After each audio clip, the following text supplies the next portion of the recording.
श्रीसुतयुवाच नैमिषे सुतमासीनम् अभिवाद्य महामतिं कथामृतम् स्वाद कुशलः शोधिको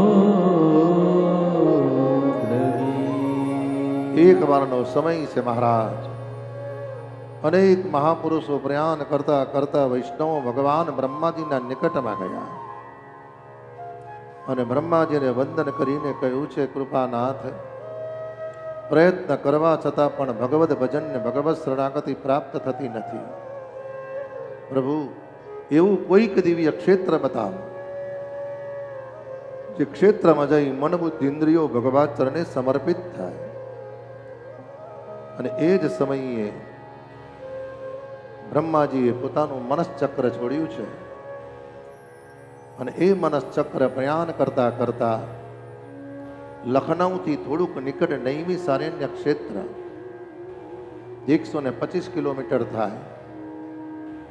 અનેક મહાપુરુષો, અનેક ઋષિઓ ભગવત સ્મરણ ભજનથી સમર્પિત થઈ અને યજ્ઞ કરી રહ્યા છે.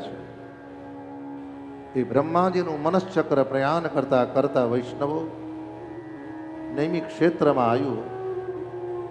નૈમિક ક્ષેત્રમાં સમર્પિત થઈ મહાપુરુષોએ ભગવત સ્મરણ અને ભગવદ કથાનો પ્રારંભ કર્યો.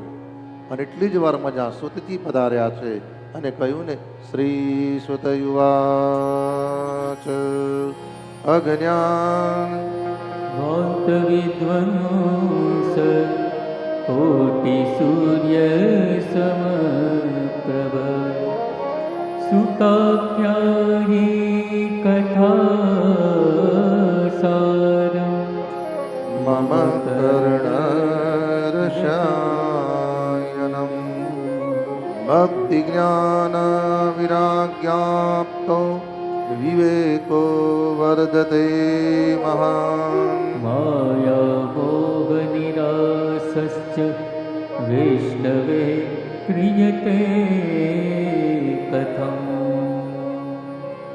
ભગવદ અનુગ્રહ થયો મહારાજ. એક નહીં અનેક મહાપુરુષો બેઠા છે. ભગવાન સુતજીને વંદન કર્યા અને હે કૃપાનાથ, ભગવદ અનુગ્રહથી